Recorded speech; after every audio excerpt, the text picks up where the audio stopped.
Meus amados irmãos, a paz do Senhor.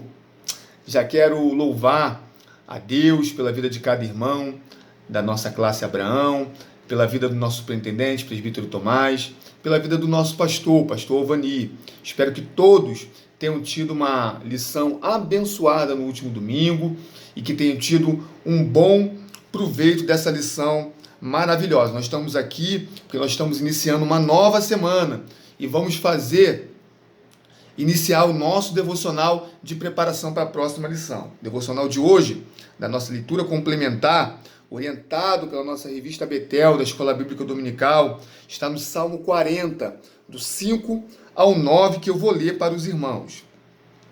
São muitas, Senhor Deus meu, as maravilhas que tens operado, e também os teus desígnios para conosco. Não há ninguém que possa se igualar a ti. Eu quisera anunciá-los e deles falar, mas são mais do que se pode contar. Sacrifícios e ofertas não quiseste.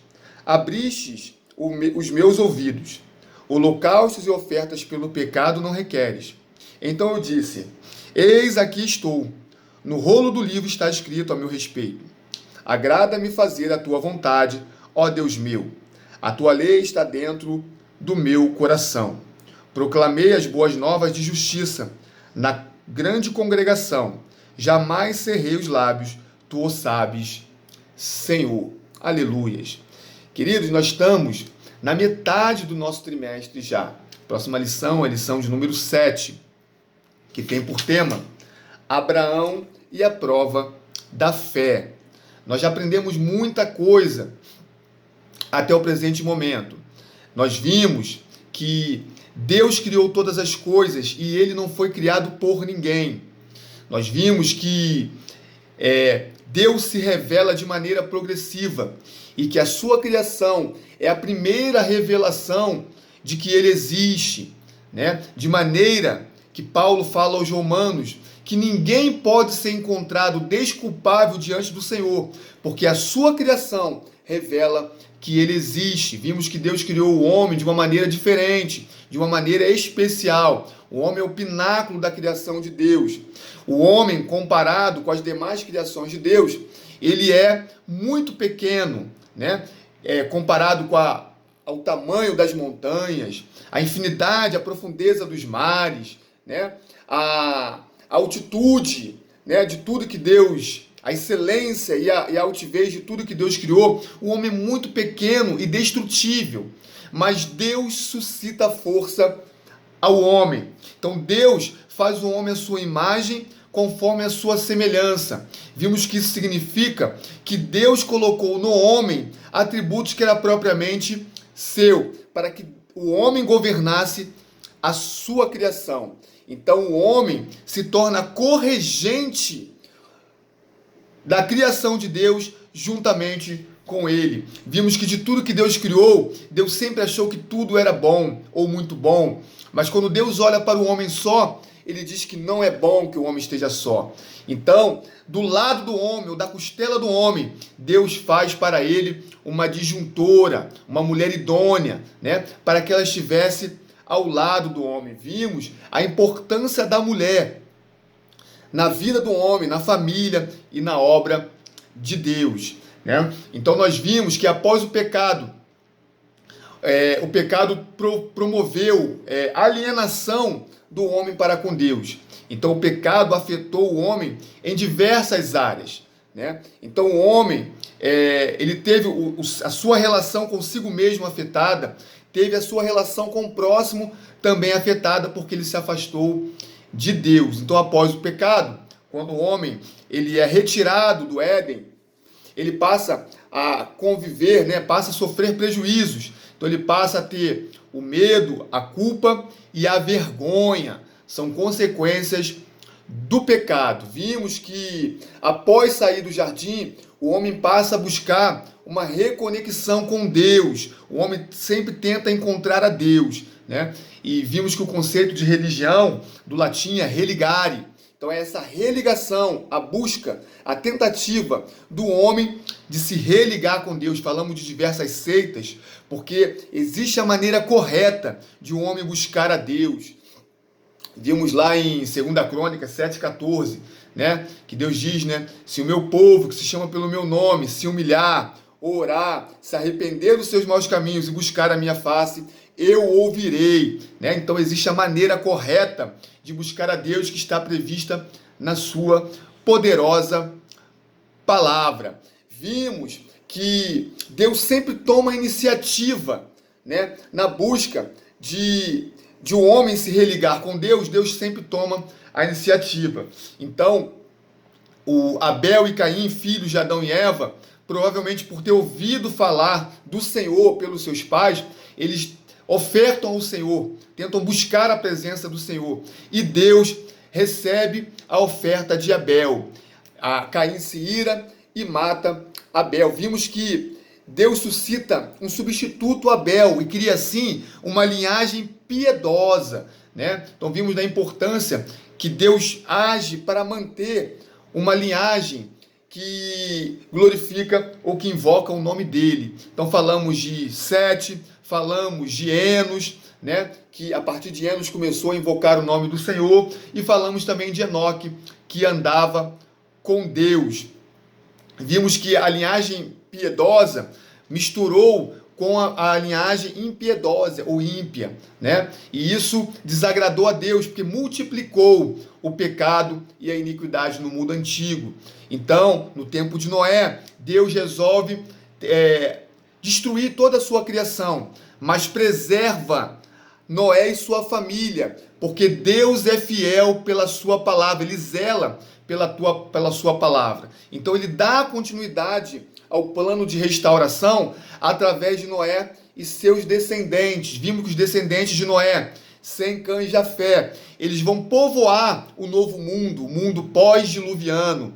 Vimos que as primeiras civilizações são formadas pelos descendentes de Noé, e que o povo hebreu é suscitado, é levantado a partir de Sem. E dessa maneira chegamos até Abraão, né? Então vimos que Abraão é um marco na história do plano de salvação de Deus. Por quê? Porque ele foi o instrumento através do qual Deus revelou que o seu plano de salvação alcançaria todas as famílias da terra.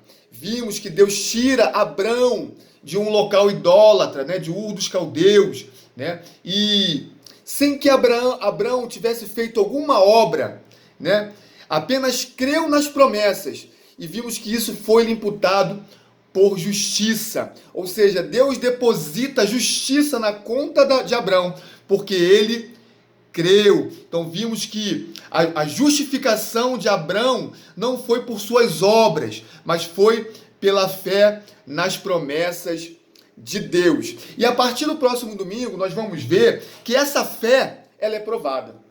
Então a fé que nos justifica, a fé em Cristo Jesus, ela é provada.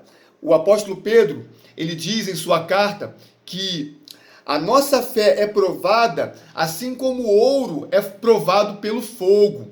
Então, nós vamos ver, meus irmãos, que no tempo que nós estamos aqui na terra, né, Deus provará a nossa fé. E a prova da nossa fé produz crescimento. Aleluia! Louvado seja o nome do Senhor.